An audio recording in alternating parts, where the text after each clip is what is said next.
Olá, está começando mais um episódio do Porta Estreita. Eu sou Alberto Júnior e é muito bom ter aqui a sua companhia. Nós estamos na lição de número 6 e a lição dessa semana tem como título A Travessia do Mar Vermelho. O verso para memorizar está em Êxodo, capítulo 14, o verso 13 e o verso 14, que diz assim: Moisés, porém, respondeu ao povo: Não tenham medo. Fiquem firmes e vejam o livramento que o Senhor lhes fará no dia de hoje, porque vocês nunca mais verão esses egípcios que hoje vocês estão vendo. O Senhor lutará por vocês. Fiquem calmos. O Êxodo é a experiência mais impressionante e gloriosa do povo de Deus no Antigo Testamento, porque esse evento ele é o modelo de como Deus ele derrotou os inimigos dos hebreus e os levou vitoriosamente para a Terra Prometida. E é também um símbolo da salvação e da redenção em Cristo Jesus. Do ponto de vista humano, os filhos de Israel estavam em uma situação desesperadora e até mesmo impossível. Eles não podiam se salvar por si mesmos. Se fossem libertados, teriam que ser por um ato divino. O mesmo acontece em nossa condição em relação ao pecado. Por nós mesmos, nós não temos esperança. Nós precisamos de algo ainda mais espetacular do que o Êxodo. E nós temos, que é a cruz de Cristo e o que Cristo fez por cada um de nós. Os acontecimentos, eles são extraordinários e de tirar o fôlego, desde a partida de Israel do Egito até o cântico de Moisés. Os sinais, maravilhas e obras redentivas de Deus relatadas em Êxodo são o auge da história de Israel. Ainda assim, mesmo esses eventos não se comparam com o que Cristo fez por nós na cruz, do qual o drama do Êxodo foi um mero prenúncio. Na lição de domingo, o título é Vão e adorem o Senhor. Na noite da Páscoa, o juízo de Deus alcançou aqueles que não estavam cobertos pelo sangue. Todos aqueles que não tinham o sangue nos umbrais das portas, os primogênitos, eles foram mortos. Ninguém escapou, independentemente de posição, educação, condição social ou até mesmo sexo. A punição atingiu todas as famílias do faraó aos escravos e até mesmo os primogênitos dos animais. O orgulho do Egito estava no pó. Depois de tudo o que aconteceu, é bastante intrigante que o faraó, ao dizer aos hebreus para que eles fossem adorar, ele tenha acrescentado um pedido para Moisés e Arão, dizendo assim, olha, e abençoem também a mim. O faraó, ele tinha se rebelado contra Deus, ele desejava fazer as coisas contrárias à vontade do Senhor, e nós podemos aqui fazer uma pergunta. Por que o rei do Egito, considerado um deus, entre aspas, no meio de seu povo, ele pediria isso para que Deus o abençoasse? Parece que ele finalmente compreendeu o poder do Deus dos hebreus e quis se beneficiar dele. No entanto, como que Deus poderia abençoá-lo enquanto ele estava em rebelião, pecado e orgulho? Ele finalmente permitiu que o povo saísse, mas não foi por submissão à vontade de Deus. O faraó fez isso porque ele foi derrotado. Ele não estava arrependido, como suas ações posteriores revelariam.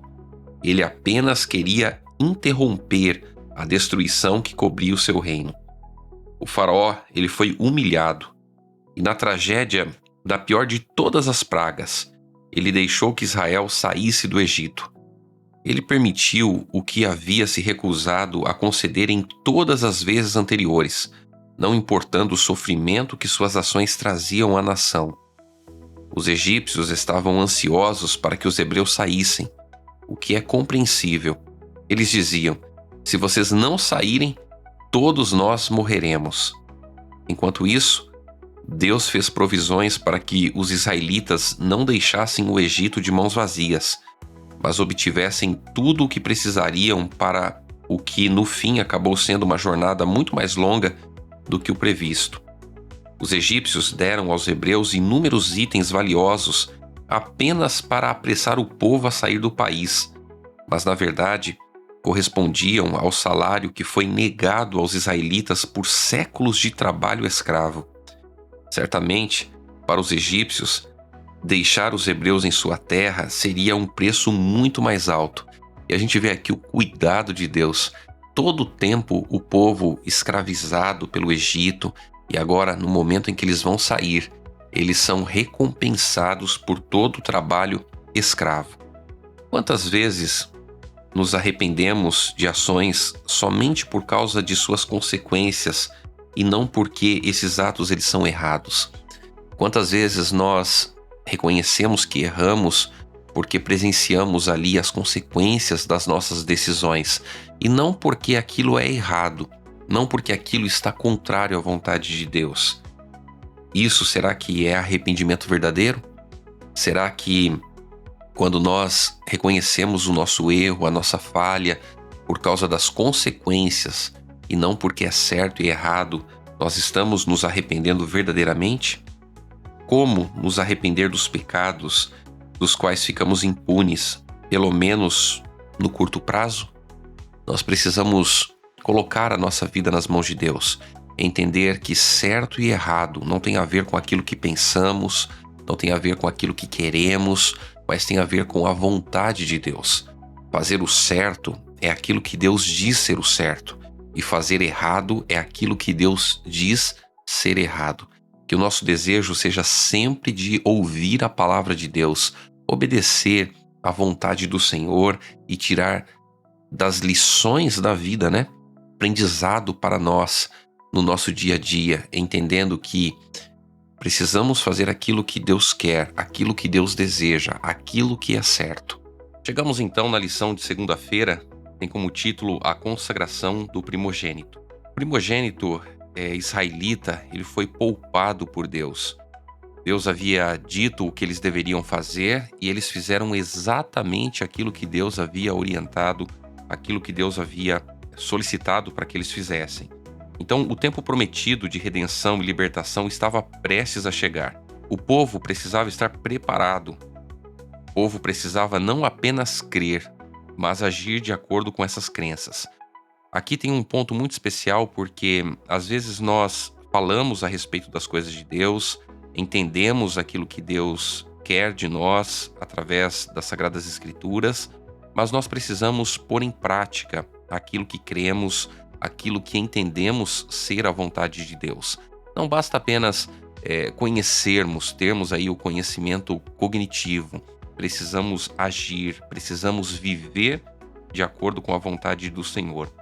Deus havia dito ao povo o que fazer, e agora pela fé eles deveriam entrar em ação, colocar em prática tudo aquilo que Deus havia orientado. Embora em um contexto diferente do que Tiago escreveu mais tarde, o princípio se encaixa muito bem. Seu tolo, você quer ter certeza de que a fé sem as obras é inútil? Tiago 2, verso 20. Então, qual que era o desejo de Deus? Qual que era a vontade de Deus em relação aos israelitas? Por que o Senhor ele deu ordens ali para o povo, E o que significava essas ordens, tanto para eles como para nós hoje? Nós temos aqui um princípio muito especial, porque Deus desejava mostrar que tudo que existe e tudo aquilo que nós temos pertence a Ele. Deus é o Criador de todas as coisas. Ele tem o controle de tudo, Ele tem o poder de todas as coisas. E Deus, misericordiosamente, Ele preservou as famílias israelitas que estavam sob o sangue, porque pela fé elas marcaram as ombreiras de suas portas. Então, Deus havia dito o que fazer. Eles agora tiveram que tomar uma decisão: obedecer a Deus ou desobedecer a Deus. Aqueles que obedeceram a Deus, eles foram salvos. Então, aqui nós encontramos um princípio muito importante em relação à obediência a Deus. Não apenas ouvir o que Deus tem a dizer, não apenas entender o que Deus quer falar para cada um de nós, mas nós precisamos agir, precisamos obedecer, precisamos colocar em prática na nossa vida todos os dias a vontade de Deus. E aqui tem um desafio, Porque às vezes nós entendemos conhecemos, mas não colocamos em prática aquilo que Deus deseja, aquilo que Deus quer para cada um de nós. Precisamos fazer a vontade do Senhor. Então, as novas orientações, elas vieram do Senhor por meio de Moisés. E o que Deus havia dito, né? De acordo com Êxodo 13, verso 2. Consagre-me todo primogênito. Essa legislação era válida tanto para seres humanos quanto para animais. E então nós temos aqui um princípio por trás dessa instrução, é que tudo pertence a Deus. E você pode se perguntar assim, mas por que tudo pertence a Deus? É simples, porque Deus é o nosso Criador e o dono de tudo. Salmo 24, verso 1 diz assim, olha, ao Senhor pertence a terra e a sua plenitude, o mundo e o que nele habitam. Minha é a prata, meu é o ouro, diz o Senhor dos Exércitos. Ageu 2, verso 8. Então tudo provém do Senhor, tudo vem de Deus. E nós precisamos reconhecer isso, porque às vezes com as nossas conquistas, às vezes com aquilo que conseguimos, nós achamos que tudo pertence a nós, que tudo vem de nós, quando na verdade nós não somos donos absolutamente de nada. Tudo pertence ao Senhor, tudo vem de Deus. Então, os filhos primogênitos dos israelitas, eles eram as primícias das bênçãos de Deus que ele lhes havia concedido. Também eram um sinal de consagração total ao Senhor e da compreensão de que tudo que possuíam vinham somente dele. Além disso, nós podemos encontrar a ideia de redenção ou salvação. Os filhos primogênitos, eles foram poupados da morte porque foram cobertos pelo sangue.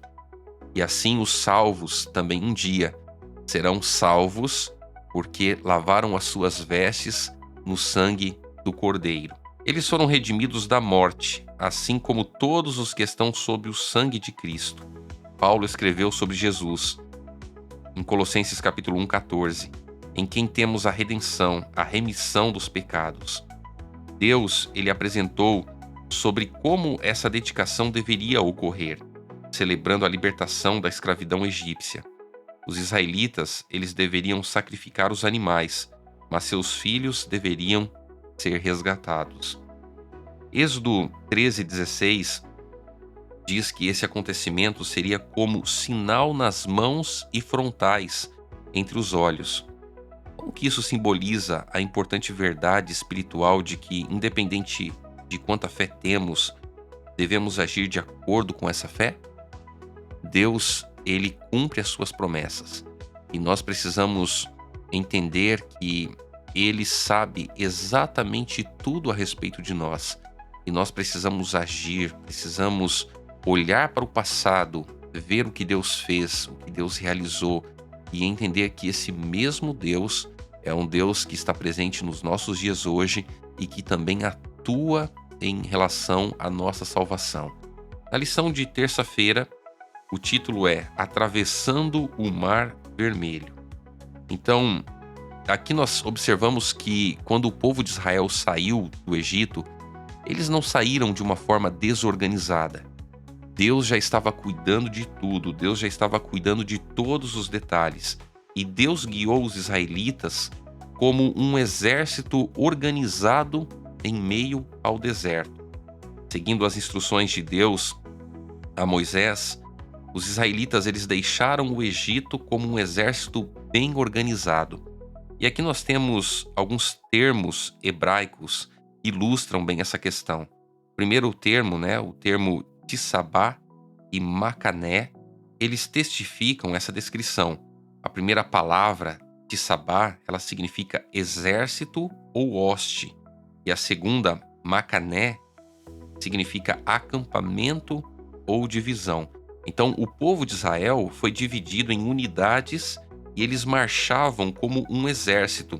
E é interessante que, posteriormente, a Bíblia declara, em Números 24, verso 2, que Balaão, ele viu das colinas de Moabe que Israel estava acampado tribo por tribo. Um outro aspecto muito interessante é que quando os israelitas saíram do Egito, Moisés ele levou consigo os ossos de José. E esse detalhe, ele revela o cumprimento da fé que José teve nas promessas de Deus. José jamais perdeu de vista a terra prometida, mesmo vivendo no esplendor do Egito. Ele pediu que os seus ossos fossem levados para Canaã. José acreditava que Deus visitaria Israel no Egito e os levaria para a terra prometida, como havia jurado. E agora, na chegada a Canaã, os ossos de José foram sepultados em Siquém. A fé de José nas promessas de Deus é algo que precisa despertar a nossa atenção. José acreditava na promessa de Deus. Será que nós temos acreditado nas promessas do Senhor? Será que nós temos vivido em prol dessas promessas? É uma pergunta para nós pensarmos, refletirmos e colocarmos cada vez mais a nossa vida nas mãos de Deus. Um outro aspecto importante é que Deus acompanhava o povo. Então, a coluna de nuvem e a coluna de fogo foram os sinais visíveis da presença de Deus no meio do seu povo. O Senhor habitava na nuvem e falava de lá. Então o faraó revelou as suas motivações. Ele não havia se convertido e nunca se arrependeu. Como nós já estudamos, o faraó tomou as suas próprias decisões, fez as suas próprias escolhas, endureceu o coração, se rebelou contra Deus e ele nunca se arrependeu. Ele nunca voltou atrás em relação às suas escolhas, às suas decisões. Ele decidiu se opor a Deus.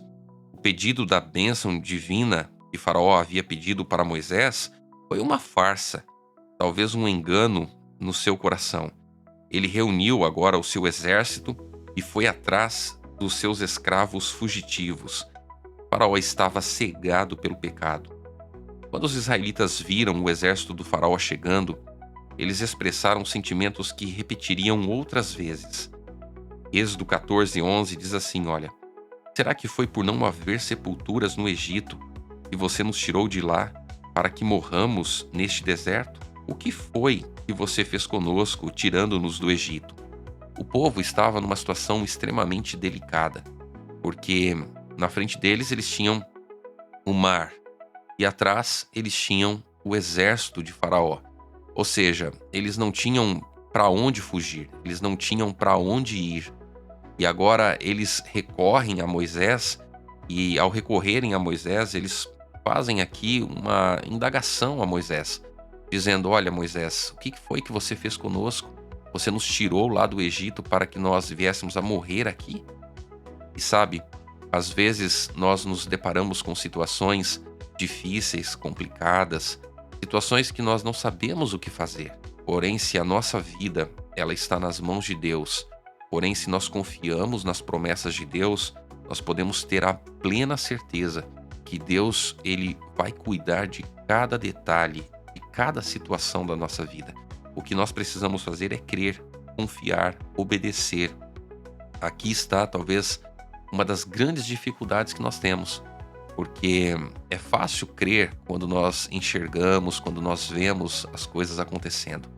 Mas como é difícil acreditar quando tudo parece escuro, quando a gente não consegue ver, enxergar o que vai acontecer. Deus cuida do seu povo. Deus cuida de cada um daqueles que se colocam em suas mãos, daqueles que escolhem obedecê-lo. E às vezes nós expressamos talvez reações como a dos israelitas. Será que não era melhor nós termos ficado lá no Egito do que morrer aqui? Deus deseja que nós venhamos crer nas suas promessas. Nós não devemos olhar apenas para as circunstâncias da vida, porque às vezes as circunstâncias elas vão ser desfavoráveis. Nós precisamos olhar para as promessas do Senhor, para as promessas de Deus.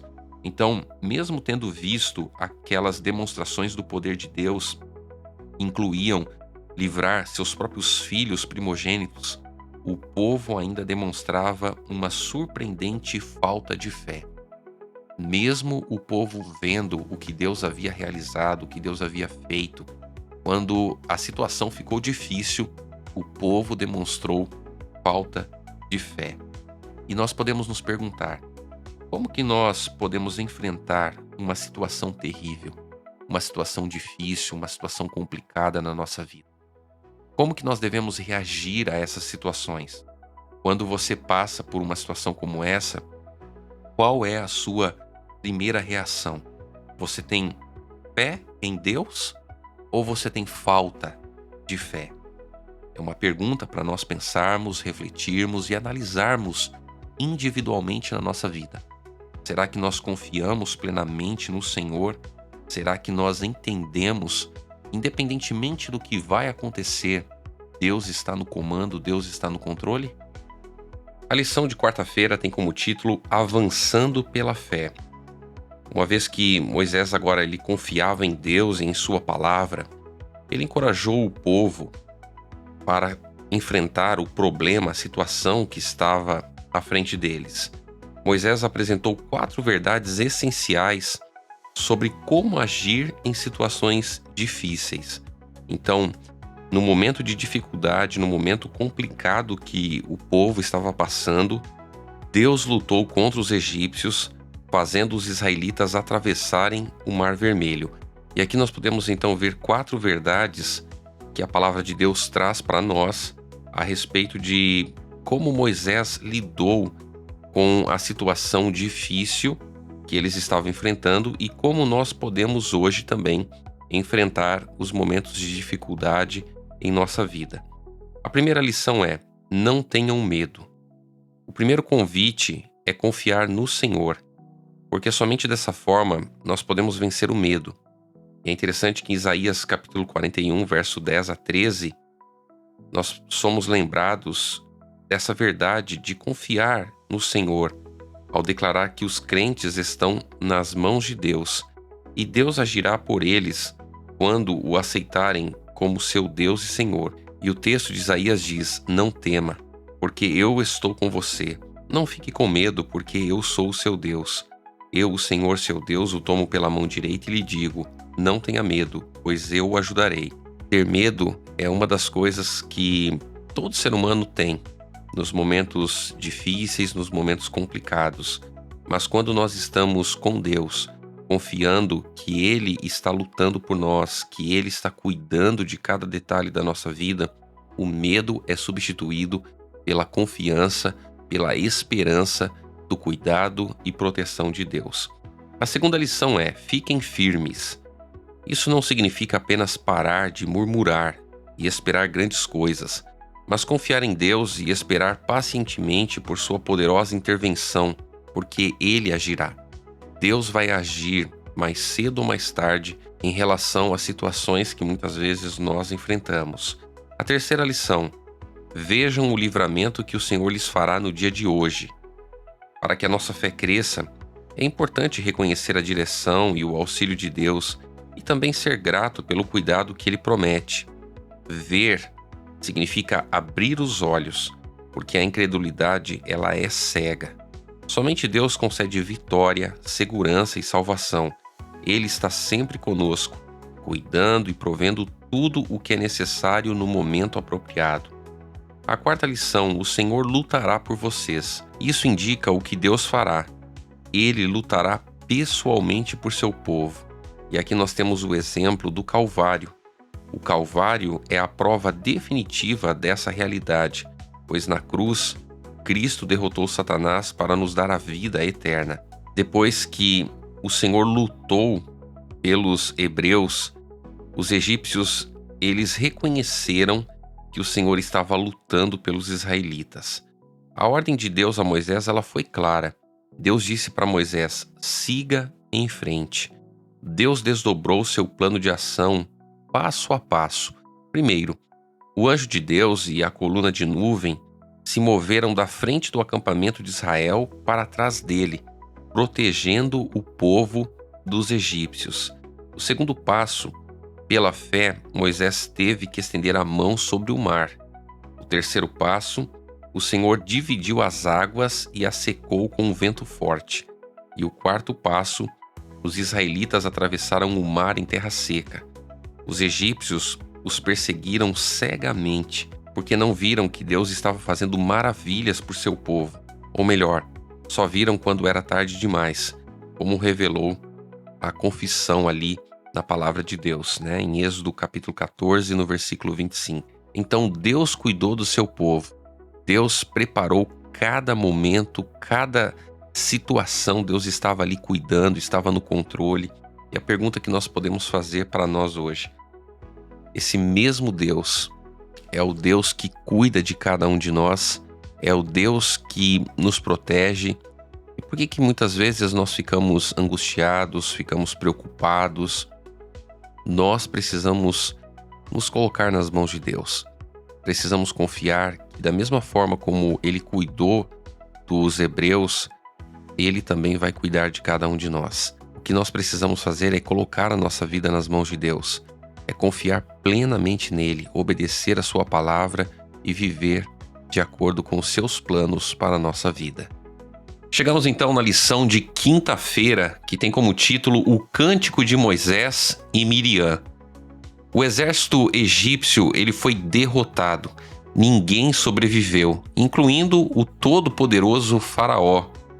Foi uma derrota surpreendente para os egípcios e uma vitória completa para o povo de Deus. Qual é o conteúdo do Cântico de Moisés? Então agora o povo viu o poder de Deus, viu o que Deus havia feito por eles, Deus havia lutado por eles. E o Cântico de Moisés, ele celebra quem Deus é e o que Deus fez em favor do ser humano. Esse cântico, ele louva o Senhor porque Deus é um guerreiro poderoso que derrotou aqueles que se opuseram ao seu povo. Moisés desenvolveu pessoalmente esse tema, enfatizando que o Senhor, seu Deus, também era sua força, cântico e salvação. Ninguém é igual a Deus. E Êxodo capítulo 15, verso 11, diz: glorificado em santidade, terrível em feitos gloriosos, que opera maravilhas. O Cântico de Moisés está centrado em Deus, em quem Ele é e o que está fazendo. O Senhor é exaltado, louvado e admirado por sua obra extraordinária em favor do seu povo. Gratidão e adoração são resultados naturais da bondade de Deus para conosco. Apreciar o seu amor é o requisito essencial de uma vida espiritual bondosa. O amor inabalável de Deus é especialmente enfatizado e exaltado porque Ele guiará o povo que redimiu e os conduzirá para sua santa habitação.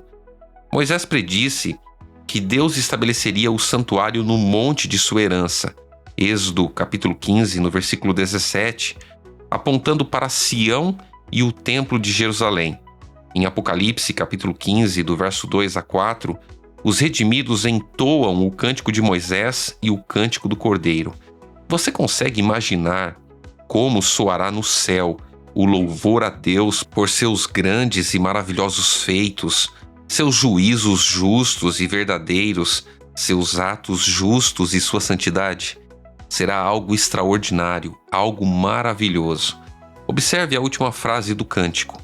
Por isso, todas as nações virão e se prostrarão diante de ti, porque os teus atos de justiça se fizeram manifestos. Quando todos os juízos de Deus tiverem se revelado, especialmente os juízos sobre o mal e a opressão que por milênios ficaram impunes, então os redimidos de todas as nações louvarão a Deus por seus juízos. Será algo maravilhoso, algo extraordinário. E a lição comenta o seguinte, que o filósofo Immanuel Kant, certa vez ele disse: se Deus é justo, deve haver algum tipo de vida além deste mundo. Por que essa afirmação é tão verdadeira? E como que nós podemos aprender a confiar que um dia a justiça será feita? Como que você pode tirar conforto dessa esperança? A justiça dos homens, ela é falha, mas a justiça de Deus, ela é perfeita. E um dia, Deus fará justiça a todas as coisas. Na lição de sexta-feira, nós temos então o estudo adicional. Deus, ele estava com os israelitas, apesar da pouca fé que eles tinham. Ele desejava ensinar o povo e guiá-los em como pensar e agir como seu povo escolhido. Deus os guiou pacientemente, e os direcionou para um local em que encontrariam menos desafios. Os israelitas, eles tinham pouco conhecimento de Deus. Lembre-se que eles estavam numa terra pagã, sendo escravizados por 400 anos. E a fé em Deus ainda era bem pequena e teriam ficado aterrorizados e desanimados.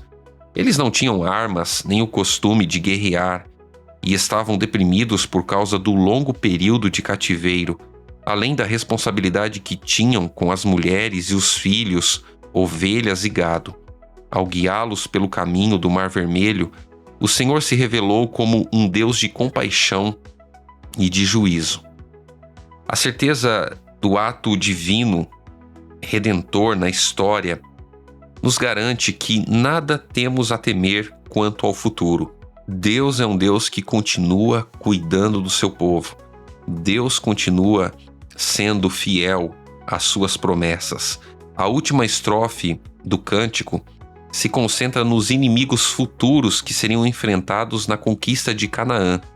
Por causa do braço grandioso de Deus, eles emudeceriam como pedra. Quando nos deparamos com certas impossibilidades, quando nos sentimos encurralados e não sabemos para onde ir, nós podemos encontrar segurança no Cântico de Moisés, pois ele celebra um grande acontecimento na história do povo de Deus.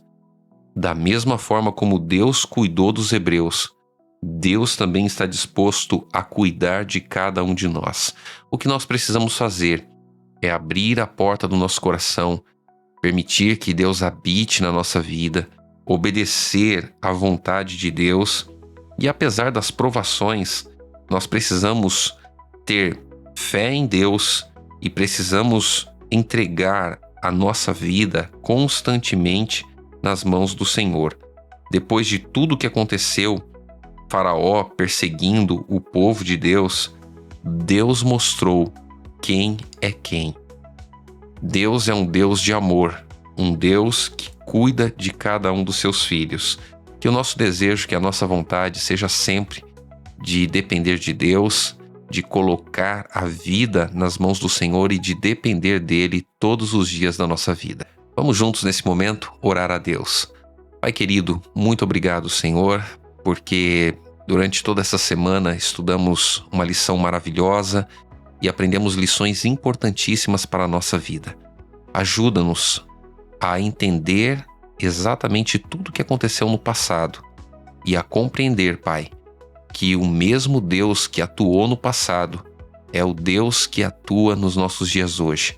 Portanto, entregamos ao Senhor a nossa vida e confiamos nas Tuas promessas, em nome de Jesus. Amém. Na semana que vem estaremos então com mais um episódio aqui do nosso podcast e eu peço para que você compartilhe o link aí com as pessoas que você conhece. Às vezes a gente tem uma correria muito grande e às vezes a gente não consegue pegar muito ali os detalhes ali da lição. E o objetivo nosso aqui é ir juntos, estudando, lendo com vocês aqui a lição de toda semana e juntos aprendermos mais a respeito da palavra de Deus. Que Deus abençoe você e nós nos encontraremos na próxima semana. Um grande abraço e até lá!